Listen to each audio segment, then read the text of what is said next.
Hello everyone, एक बार फिर से आप सभी का स्वागत है इस टॉपर टॉक के नए वीडियो में। दोस्तों, हम अभी आपके हैं कॉमर्स फैकल्टी के हॉस्टल में और यहाँ पे हमारे साथ एमकॉम के कुछ रैंकर छात्र जुड़े हैं। तो इनसे हर चीज़ जानने की कोशिश करेंगे कि इन लोगों ने कैसे तैयारी किया, वो कौन-कौन सी समस्याएँ रही या कौन सी बुक पढ़ी या जो भी चीज़ें हैं, इन लोग की तैयारी में जो भी स्ट्रैटेजी रहा है, वो सारी चीज़ें हम जानने की कोशिश करेंगे। तो दोस्तों, आइए सबसे पहले इन सभी का परिचय जानते हैं, उसके बाद आप सबसे पहले अपना परिचय देंगे, उसके बाद आप बताएँगे कि कितने मार्क्स में आपका कितना मार्क्स था सीयूईटी 2022 में? मेरा नाम सार्थक चौहान है और मैं उत्तराखंड से हूँ और मेरा 230 नंबर था सीयूटी में 400 में से। तो ये आपका मार्क्स था। आप कहाँ से हैं? ये मैं उत्तराखंड से हूँ। उत्तराखंड से? उत्तराखंड से देहरादून से। देहरादून से। हुँ। आपका कैपिटल है आपका उत्तराखंड का। बाकी आप अपना परिचय देंगे, उसके बाद अपना मार्क्स बताएँगे। मेरा नाम नितेश ठाकुर है, मैं हिमाचल प्रदेश से हूँ और मेरा सीयूईटी स्कोर था 235 आउट ऑफ 400। 400 आपका? मेरा नाम मनोज कुमार वर्मा है। मेरा सीयूईटी स्कोर था 200 मार्क्स 400 में से और मैं रीवा से बिलॉन्ग करता हूँ, मध्य प्रदेश से। मध्य प्रदेश से, एमपी से।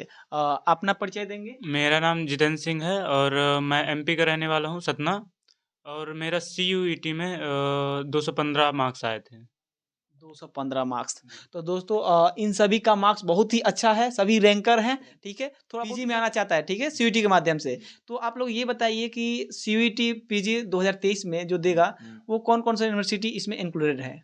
देखो, इसमें आपकी सारी सेंट्रल यूनिवर्सिटीज़ आती है। सबसे पहले तो आपका ये बीएचयू आता है इसमें। देखो, जेएनयू वगैरह नहीं आता क्योंकि वहाँ पे कॉमर्स फैकल्टी नहीं है, ठीक है? बाकी आपके सेंट्रल यूनिवर्सिटी ऑफ राजस्थान और एचएनवी हेमवर्दी नंदन भोगड़न गढ़वाल यूनिवर्सिटी जो उत्तराखंड में श्रीनगर में है और हिमाचल यूनिवर्सिटीज़ आती है। तो इसमें आपके 15 से 16 यूनिवर्सिटीज़ आती है।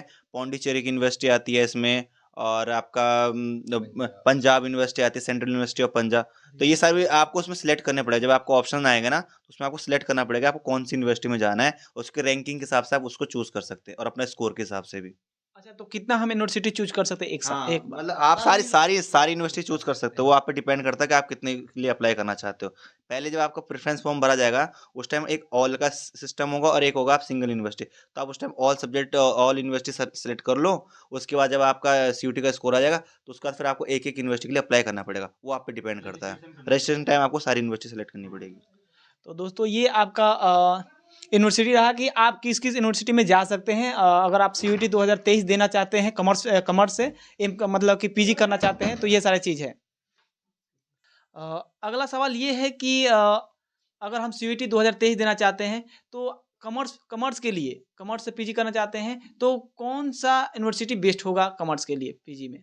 कॉमर्स के लिए तो बीएचयू सबसे बेटर रहेगा। अगर आप मतलब कम बजट में बहुत अच्छी फैसिलिटी, जो क्वालिटी ऑफ एजुकेशन रहेगा वो बहुत ही अच्छा होता है और सर्विस बहुत अच्छी है। हॉस्टल की देखो और बाकी भी बहुत अच्छी सर्विस मिलती है। लाइब्रेरी और हेल्थ सर्विस तो सबसे बेहतर है जो बाकी जगह नहीं मिलती। और बाकी और जगह भी आप जैसे central university of Punjab structure भी थोड़ा बहुत ही फ्लेक्सिबल है, लाइक आपको मतलब बेस्ट एजुकेशन मिलता है यहाँ, फीस मतलब कम फीस में, और यही सही है। 10,000 रुपए में आपका पूरा एक पूरा पीजी का कोर्स आपका कंप्लीट हो जाता है एमकॉम का। जो आप किसी प्राइवेट यूनिवर्सिटी से करते हो जहाँ पे जो फीस रहती है 2 लाख से 2.5 लाख रुपए के बीच में जो एमकॉम की फीस रहती है, यहाँ पे मात्र सिर्फ 10,000 रुपए में आपका पूरा पीजी का कोर्स निपट सकता है और वो भी एक सेंट्रल यूनिवर्सिटी, तो बहुत बड़ी बात रहती है। अच्छा, जेएनयू का क्या सीन है? मतलब कि जेएनयू में कॉमर्स विंग नहीं है वहाँ पे, ना बीकॉम होता है ना एमकॉम होता है। और इन फ्यूचर मतलब बोला जा रहा है कि 2024 में वहाँ पे रिसर्च के लिए वहाँ पे आ सकता है। वहाँ पे रिसर्च के लिए अभी कोई ऐसी नोटिफिकेशन नहीं है वहाँ पे कोई। मतलब कि अभी आने का उम्मीद है, आने का चांसेस उम्मीद है है। वहाँ पे। तो अभी आपके इंक्लूडेड नहीं है जेएनयू। बाकी आप अगर आना चाहते हैं सेंट्रल यूनिवर्सिटी में, तो बीएचयू बहुत ही बेस्ट है, जिसमें आपका पढ़ाई में भी बेहतर है और साथ में आपका जो खर्च है, खर्च को लेकर बहुत सारे बच्चे जो आते हैं वो मिडिल परिवार से ही आते हैं ये सारे कोर्स में। तो खर्च को लेकर ज़्यादा परेशान होने की ज़रूरत नहीं है। बाकी ये चीज़ है। आप ये बताएँगे कि जब आप तैयारी मतलब कि करना शुरू किए होंगे, तो पहली बार सीयूईटी हुआ है, तो बहुत सारी चीज़ें बदलने को संभावना होगा, तो मतलब कि बहुत सारी परेशानियाँ आया होगा इसके बीच। तो वो कौन-कौन सी परेशानियाँ आपको देखो, लगा? सबसे पहली बात तो जो सबसे पहले बीएचयू मेरे को एक्चुअली मेरा पहले से मोटिव था बीएचयू आने का। तो बीएचयू में जो पहले एग्जाम होता था पैट होता, पोस्ट ग्रेजुएशन एंट्रेंस टेस्ट होता था। इस बार से सीयूटी आया, तो जो पैट का जो सिलेबस था वो अलग था और जो सीयूटी का सिलेबस था वो अलग था। सीयूटी में हमारे 24 सब्जेक्ट जो इंक्लूड हुए, जो एक्चुअली दिल्ली यूनिवर्सिटी में पढ़ाए जाते हैं, कुछ कुछ सब्जेक्ट वो चेंज हुए। पैट में वो सब्जेक्ट नहीं था। तो सबसे बड़ी परेशानी तो हमें यही हुई कि हमें सिलेबस कहाँ से मिलेगा, कंटेंट नहीं मिल पा रहा था। ग्रेजुएशन में तो हम पढ़ रहे थे, पर पूरा एक ऐसा बुकलेट या फिर कुछ वो नहीं मिल पा रहा था। पैट में जो था, पैट की तरह बुकलेट ले सकते थे, पर सीयूटी की कोई बुकलेट नहीं थी, तो उससे भी थोड़ा हमें प्रॉब्लम रही। तो अच्छा आप अभी ही क्लियर कर दीजिए कि इस बार जो 2023 में देना चाहते हैं तो क्या एग्जाम पैटर्न रहने वाला है? वो तो चेंजिंग होगा नहीं, जो नहीं, 2022 में था वही होगा। हुँ। तो क्या है एग्जाम पैटर्न? इस बार जो आपके जो सब्जेक्ट है वो 24 सब्जेक्ट हैं सीयूटी के अंडर, ठीक है? जिसमें से 75 क्वेश्चंस आपके डोमेन सब्जेक्ट के रहेंगे, जिसमें आपका ग्रेजुएशन का रहेगा और आपका कुछ स्पेसिफिक रहेगा। जैसे आपका ये स्पेशलाइज़ अकाउंटिंग होती है और आपका कॉस्ट अकाउंटिंग एडवांस लेवल की, और आपका बिज़नेस स्टैटिस्टिक्स रहेगी, एडवांस रहेगी, और आपका थोड़ा कुछ मैथमेटिक्स स्टैट्स टाइप के जो क्वेश्चन वगैरह रहते हैं मैथमेटिक्स के, वो रहेंगे। और आपका 25 क्वेश्चन आपके रहेंगे जनरल से, जिसमें आपको अवेयरनेस होगी, आपका जनरल नॉलेज होगी आपकी, और मैथमेटिक होगी, रीजनिंग होगी, और ये सब चीज़ें क्वेश्चन रहेंगे। तो वो तो आप ऐसा मतलब जो 25 क्वेश्चन, वो तो एज अ बेसिक करके आप कर सकते हो, पर जो आपको जो नॉलेज होनी चाहिए वो होनी चाहिए आपको डोमेन सब्जेक्ट की, ठीक है? उसके लिए आप बहुत सारी बुक्स भी अब अवेलेबल हो चुकी है, वो भी देख सकते हैं। तो ये सारी चीज़ें आपका सिलेबस रहा और साथ में एग्जाम पैटर्न की क्या होने वाला है 2023 में देना चाहते हैं, तो ये सारी चीज़ें आपके लिए बहुत ही बेहतर होगा और कि पहले ही आप जान लिए। चलिए आप ये बताएंगे कि इसके लिए कौन सा बुक बेहतर होगा जो कवर करे अच्छा से पीजी में? जो आपका डोमेन सब्जेक्ट होता है, आपका ग्रेजुएशन अगर आपने ढंग से की है तो आपका बिल्कुल कवर हो जाएगा। बाकी 1-2 आप जैसे स्पेशलाइज़ है अकाउंटिंग, उसके लिए आपको थोड़ा यूट्यूब वगैरह भी देख सकते हो। बाकी गूगल से सर्च करके मिल ही जाएगा आपको कंटेंट। लेकिन अगर हम कोई बच्चा एक मतलब अगर कि एक कोई अच्छा से ग्रेजुएशन नहीं किया, मानते हैं बहुत सारे बच्चे बाहर से ही पढ़ते हैं, वो नॉर्मली करते हैं कॉलेज से, तो वो उतना नहीं पढ़े होते हैं। तो तैयारी के लिए तो उनके लिए बुक चाहिए, तो आपके अनुसार कौन-सा बुक है एक यूनिवर्सिटी ऑफ दिल्ली की आर गुप्ता करके एक बुक आती है, जिसमें जो यूनिवर्सिटी ऑफ दिल्ली रहती है उसके सारे प्रीवियस ईयर के पेपर्स भी रहते हैं और सब्जेक्टिव क्वेश्चंस भी रहते हैं, तो वो बुक भी आप जाके ले सकते हैं। वो बुक भी अच्छी है, मैंने खुद पढ़ी है, उसमें से बहुत सारे क्वेश्चन मुझे आए भी हैं। तो उसमें आपके सेशन वाइज भी रहेगा और कुछ कुछ नई नई चीज़ें भी रहेगी उसमें, वो भी आप पढ़ सकते हैं।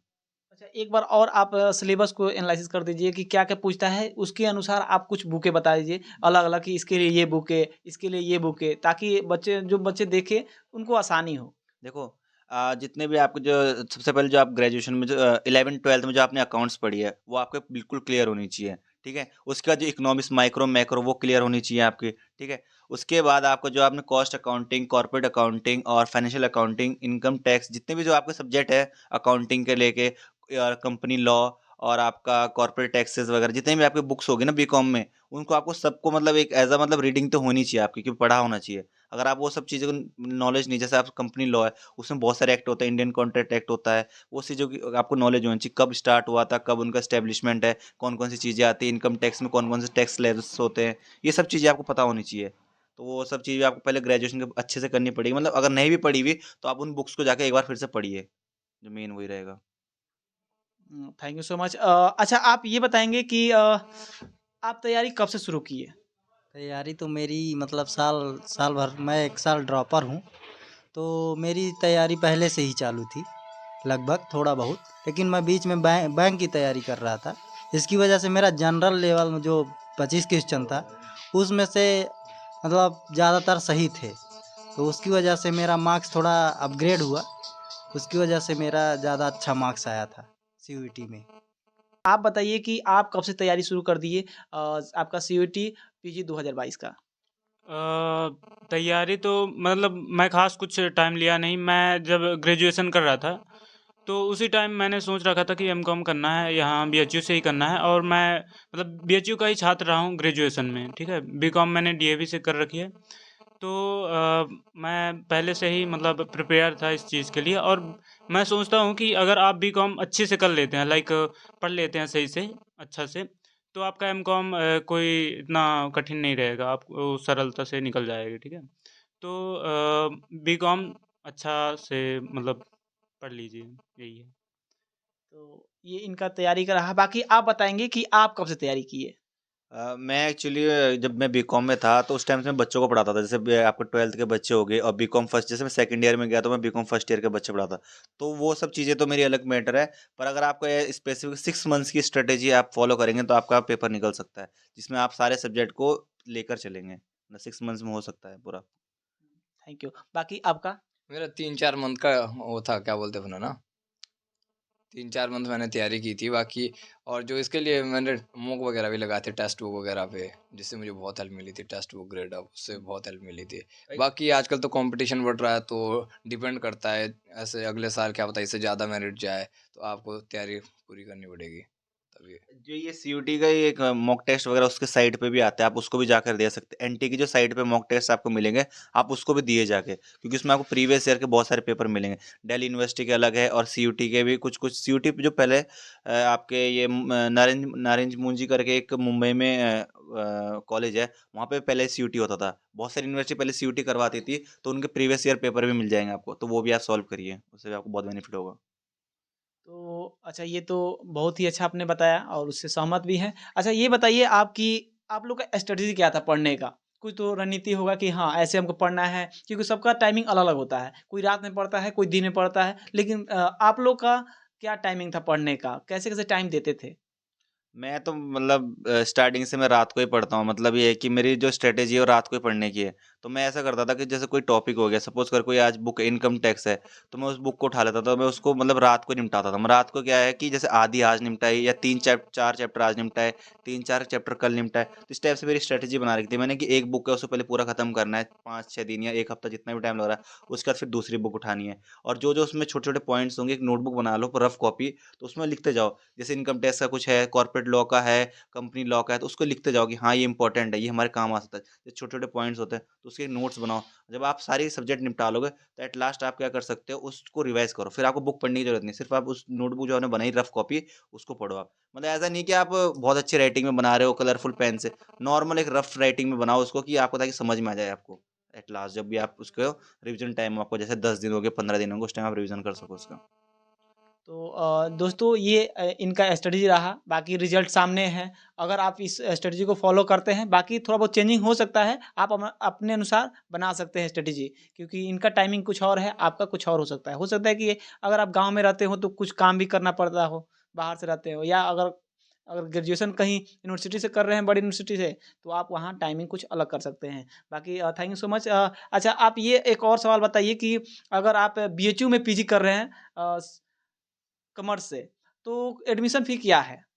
एडमिशन फ़ीस है मतलब ज़्यादा नहीं है। जनरल फ़ीस तो मतलब है कितना था? 2882 ₹2882 रुपए। और वैसे छूट-वूट मिला के जो एससी और एसटी वालों को फ़ीस देना पड़ता है वो 500 ₹500 और ₹500 एससी वालों फर्स्ट को सेमेस्टर के ₹200। लिए। और फिर सेकंड सेमेस्टर में लगता है 1800 से 1900 तक, बस इतना लगता है। और आप मतलब हो गया नॉर्मल फ़ीस लगता है। सर्विस फीस में क्वालिटी ऑफ एजुकेशन मिलती है, मतलब बाकी जगह आपको नहीं मिल सकती, बाकी बहुत ज़्यादा कॉस्टली है। और इधर आपका लिविंग भी बहुत अच्छे तरीके से हो जाता है, कॉस्ट बहुत कम पड़ती है, और जो प्रोफेसर वो बहुत अच्छी एजुकेशन देते हैं, मतलब बहुत अच्छे से लेते हैं क्लासेस वगैरह। मतलब बीएचयू में अच्छे क्लासेस बीएचयू होते में हैं। बहुत अच्छी तरीके से होते हैं। टीचर्स कैसे हैं? टीचर बहुत अच्छे हैं, टीचर बहुत तो मतलब सभी के पीएचडी होल्डर है सभी के, मतलब और क्वालिटी ऑफ बिहेवियर भी एजुकेशन बहुत बहुत सही है। है, मतलब आपको जैसे गाइड मतलब वगैरह बहुत हाँ, अच्छे हैं। गाइड मस्त बढ़िया कर। तो अगर आप बीएचयू आ रहे हैं तो बिल्कुल निफ़िक्र होकर आइए, पीजी कीजिए। यहाँ पे जो माहौल है वो भी अच्छा है, टीचर भी अच्छे हैं, बाकी जो भी बिहेव है सभी का एक-दूसरे का अच्छा ये बताइए कि सीनियर आप लोग के होंगे 1 साल का, तो उन लोगों का कैसा बिहेव है? उनका बहुत अच्छा बिहेवियर। हमारे जितने भी सीनियर है हमारे हम नीचे वाले फ्लोर पे रहते हैं। हमारा गुरुतु हॉस्टल है, आयन गुरुतु हॉस्टल करके, ऊपर वाले फ्लोर पे वो रहते हैं। हमारे कुछ भी दिक्कत हो, जैसे नोट्स लेने हैं, कुछ प्रीवियस ईयर पेपर लेने हैं, कोई कॉपी तो हमेशा हमें जाना है उनसे मांगने हैं, तो वो अपना खुद दे देते हैं हमको। मतलब बहुत हेल्पफुल है, हमारे सीनियर से बहुत हेल्पफुल है। नेक्स्ट ईयर जब आप आओगे तो हम भी आप लोग की हेल्प करेंगे, इतना है। बिल्कुल मैं भी यही मेरा भी इच्छा है कि आप लोग इस वीडियो के माध्यम से इन लोगों को तो जानिएगा ही, साथ में आप लोगों को मिलने का भी मौका मिलेगा अगर आप 2023 क्रैक करते हैं तो पीजी में बीएचयू से, ठीक है? अच्छा आप लोग ये बताइए कि आप लोग का यूजी कहाँ से हुआ? ये मैंने सवाल नहीं किया है, पहले यूजी जान लेना चाहिए था कि यूजी आप लोग का आखिर हुआ कहाँ से? मेरा एचएनबी गढ़वाल यूनिवर्सिटी जो है उत्तराखंड में, उसका एक एफिलिएटेड कॉलेज है डीएवी देहरादून में, दयानंद एंग्लो वैदिक करके उसका नाम है। और मेरा वहाँ से ग्रेजुएशन हुआ है, बीकॉम हुआ है मेरा वहाँ से। वहीं से बीकॉम हुआ है, आपका? मेरा हिमाचल प्रदेश यूनिवर्सिटी से हुआ है, वहीं से। वहीं से हुआ है। आपका? मेरा डीएवी बीएचयू से हुआ है। बीएचयू से। आपका आपका भी शायद डीएवी बीएचयू। मतलब कि यहाँ पे 2 बीएचयू से हैं और 2 आपके अदर आपके यूनिवर्सिटी से, ठीक है। बाकी आप लोग समझ सकते हैं कि इन लोगों ने कैसे बाहर से भी तैयारी करके आज इतने बड़े यूनिवर्सिटी में आया है, तो किस प्रकार से तैयारी किया होगा। अगर आप फॉलो करते हैं तो बहुत बेनिफिट होने वाला है आप सभी को। बाकी आप लोग ये बताइए कि आप इतने दूर से आए हैं, तो क्या चीज़ें नया लग रहा है यहाँ पे, खान-पान में क्या चेंजिंग आ रहा है? चाहे जो भी चीज़ें कुछ तो देखने को मिलता होगा अलग, क्योंकि हर स्टेट में चीज़ें अलग-अलग मिलता है। तो आपके अनुसार अभी तक क्या अलग लगा है? देखो, सबसे पहली बात तो ये है कि खान-पान तो जो घर का खान-पान होता है, वो तो कहीं नहीं मिल पाता है। क्योंकि सबसे पहले अपने मैं घरवालों के साथ रहता था, वहाँ पे जो खान-पान मिलता था, वो यहाँ नहीं मिल पाया। वो आपको एडजस्ट करना पड़ेगा। अब एक चीज़ में आते हो तो आपको एजुकेशन अच्छी मिलेगी, आपको खान-पान अच्छा मिलेगा। सैक्रिफाइस करना पड़ता है। पर ये है कि यहाँ पे बहुत अच्छा खान-पान है। ऐसा अगर आपको हॉस्टल अलॉट होता है, तब भी बहुत अच्छा खान-पान है। अगर बाहर रहते हो, तब भी अच्छा है। यहाँ पे हर चीज़ सस्ती है। मतलब स्टूडेंट के जैसे आपको चाय वगैरह भी लेते हो, तो वहाँ ₹6 की चाय है यहाँ पे। और कुछ भी चीज़ आप बाहर खाते हो, तो इतनी महँगी नहीं है कि जैसे दिल्ली के कंपैरिज़न हम करें, दिल्ली में बहुत सारी चीज़ें महँगे हैं, यहाँ पे बहुत सस्ता है। यहाँ पे आपको 3000 या साढ़े 3000 में आपका पूरा महीना चल सकता है यहाँ पे। आप भी आए हैं हिमाचल प्रदेश से, तो आपको क्या चेंजिंग लग रहा है यहाँ पे? उधर तो जैसे ठंड वगैरह बहुत होती है, तो इधर माहौल ठीक ही है। और बाकी जैसे जो तो घर का खाना मिलता है, वो तो कहीं नसीब ही नहीं हो सकता, वो तो सैक्रिफाइस। लेकिन मेस वाले भैया फिर भी बहुत अच्छे, अगर हॉस्टल मिलता है, तो हॉस्टल में बहुत सारी सर्विस मिलती है। आपको ₹12 में पराठा मिल जाता है। उधर की कंपेयर करें तो उधर ₹25 से कम नहीं मिलेगा, लेकिन इधर सस्ता है बहुत है। ठीक है, मतलब स्टूडेंट को बहुत अच्छी फैसिलिटी मिलती है। बाहर भी जाओगे आप बीएचयू के स्टूडेंट होने के, तो आपको बहुत सारे वो फैसिलिटी मिलती है। जैसे मेडिकल में आपको डिस्काउंट मिलता है, दवाई वगैरह लेते हो आप। बाकी हेल्थ केयर अपना है ही बीएचयू का, उसमें भी कोई चोट लगी, कोई बीमारी होगी, इमरजेंसी में जा सकते हैं। बहुत अच्छी सर्विस है। तो दोस्तों अगर आप बीएचयू पीजी कॉमर्स से कर रहे हैं, तो ये सारे आपको फैसिलिटीज़ मिलते हैं बीएचयू में अगर आते हैं तो। बाकी आप ये बताएँगे कि आपका टोटल फ़ी क्या लगता है हॉस्टल मिलता है तो? हॉस्टल मिलता है तो हॉस्टल फीस 5000 है, नॉर्मल फीस पहले इंस्टॉलमेंट में 1 साल के लिए। और खाने का अलग से 3-4 हज़ार महीने का पड़ जाता है, वो आपके हिसाब से है जितना आप खाते हैं। तो ये आपका हॉस्टल फ़ी रहा और साथ में जो मेस में चार्ज लगता है इसका। आप और तो आप बताइए कि आप तो यहाँ पे 3 साल पहले व्यतीत किए हैं, तो आपको कुछ अलग लग रहा है? नहीं, मुझे काफ़ी फ़ैमिलियर लग रहा है यहाँ, मतलब 3 साल से मैं यहाँ रह रहा हूँ, तो अच्छा मतलब ठीक ही है। मतलब यूजी किया यहाँ पीजी कर रहा हूँ, तो बढ़िया है यहाँ, मतलब ठीक लग रहा है। चलिए जाते-जाते एक और सवाल लेना चाहेंगे इन लोग से कि अब इन लोग का आगे क्या प्लानिंग है? आप लोग एमकॉम में एडमिशन ले लिए और सीयूईटी 2022 क्रैक करके, तो अब आप लोग का प्लानिंग क्या है आगे का? मेरा यूजीसी नेट जेआरएफ के लिए मैं दिसंबर वाला अटेम्प्ट देना चाहता हूँ। मैं जेआरएफ के लिए जाना चाहता हूँ, मतलब नेट की प्रिपरेशन कर रहा हूँ मैं अभी। और आगे मैं पीएचडी करना चाहता हूँ यहीं बीएचयू से। चलिए थैंक यू उसके लिए आपको अग्रिम बधाई। बाकी आपका? हम बीएससी असिस्टेंट प्रोफेसर बनना चाहते हैं, तो उसके लिए मेरा भी नेट जेआरएफ क्वालीफाई करना चाहता हूँ मैं, ताकि पीएचडी कर सके और रिसर्च में अपना कुछ कंट्रीब्यूट कर सके अपना। चलिए आपको भी अग्रिम बधाई। बाकी आप अपना? मैं भी नेट जेआरएफ ही करना चाहता हूँ, यहीं से रिसर्च करना चाहता हूँ बीएचयू से। चलिए आपको भी बधाई और आपको? Thank you. मेरा ये है कि स्टेट गवर्नमेंट या कि मतलब एसएससी के लिए अभी प्रिपरेशन कर रहा हूँ मैं। और बाकी नेट जेआरएफ तो मैं भी मतलब करना चाहता हूँ। चलिए तो आशा करता हूँ कि आप सभी का जो मित्रता बना है वो हमेशा बना रहे और साथ में एक दूसरे को हमेशा सहयोग की जो भावना होता है वो बनी रहे। बाकी आप लोग एक साथ नेट जेआरएफ क्वालिफाई करिए और एक यूनिवर्सिटी में आप लोग रिसर्च करें। बाकी आई होप कि आप लोग इस वीडियो से बहुत कुछ सीखे होंगे। बाकी फिर मिलेंगे नेक्स्ट